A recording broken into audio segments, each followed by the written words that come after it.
dibedakan menjadi dua macam, perkembangbiakan aseksual dan perkembangbiakan seksual. Perkembangbiakan aseksual pada hewan, yang pertama pembelahan biner, pembelahan dari satu individu membelah secara langsung menjadi dua sel anak. Contoh pada hewan protozoa, hewan bersel satu, misalkan amuba. Perhatikan gambar amuba. Dari satu amuba dewasa menjadi dua sel anak. Yang kedua, pembelahan ganda merupakan pembelahan berulang. Dalam sekali pembelahan dari satu individu dihasilkan lebih dari dua individu. Contoh Plasmodium. Yang ketiga, pembentukan tunas.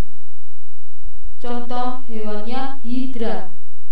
Pada tubuh hewan ini terjadi pembentukan tunas kecil yang serupa induk. Tunas ini memisahkan diri menjadi individu baru. Perhatikan gambar Hydra yang sedang bertunas.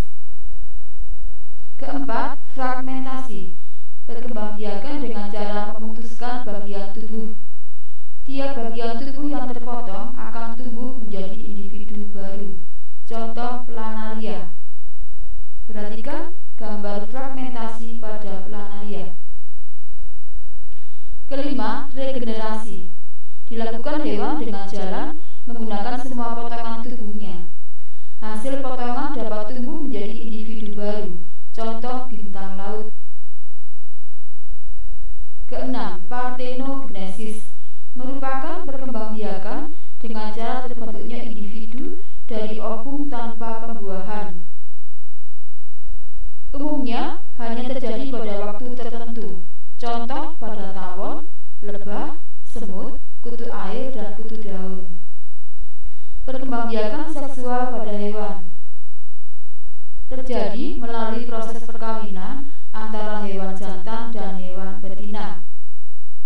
Proses ini terjadi peleburan inti sel sperma dan inti sel telur. Dihasilkan zigot. Zigot berkembang menjadi embrio atau calon anak dan tahap selanjutnya akan menjadi individu baru.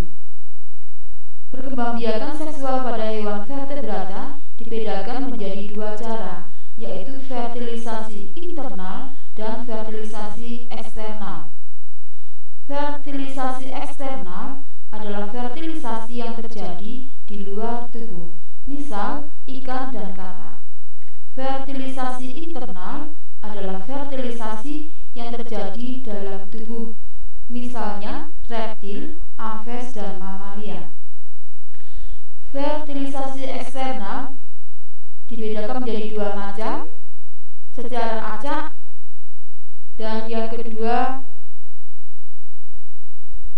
pembuahan di dalam sarang. Untuk yang secara acak misalnya katak dan ikan, sedangkan pembuahan di dalam sarang tempat tertentu untuk melepaskan sel sperma dan sel telur sehingga peluang pembuahannya menjadi lebih besar.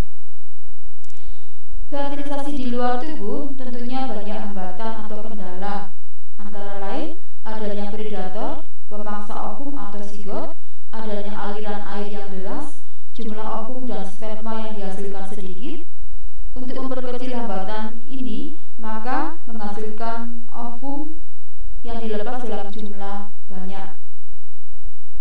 Berdasarkan cara perkembangbiakannya dan kelahiran embrio hewan dibedakan menjadi tiga jenis. Yang pertama ovipar, hewan bertelur, contohnya ayam dan merpati.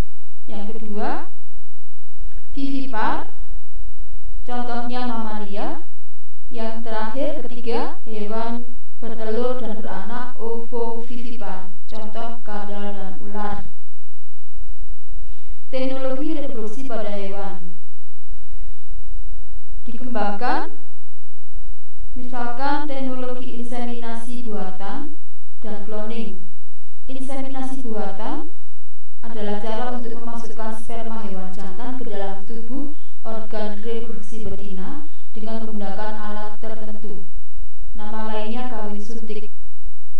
Manfaat inseminasi buatan: lebih menghemat waktu, meningkatkan kualitas keturunan, memudahkan pengaturan proses perkawinan, menghindari kelangkaan hewan jantan yang termasuk bibit unggul, meningkatkan tingkat reproduksi hewan, lebih efisien biaya, dan memperbaiki kualitas anakan sapi. Cloning adalah proses membuat salinan molekul atau organisme multiseluler yang identik. Salah satu proses cloning yang terkenal adalah cloning domba Dolly. Pada cloning domba Dolly, ilmuwan mengisolasi inti sel somatis kelenjar mami domba dan memasukkannya ke dalam sel telur yang telah dihilangkan inti selnya. Sel telur yang mengandung inti sel donor diberi kejutan listrik atau zat kimia untuk memicu pembelahan sel. Ketika klon embrio mencapai tahap yang sesuai, embrio tersebut dimasukkan ke dalam uterus domba betina. Perhatikan gambar cloning domba Dolly.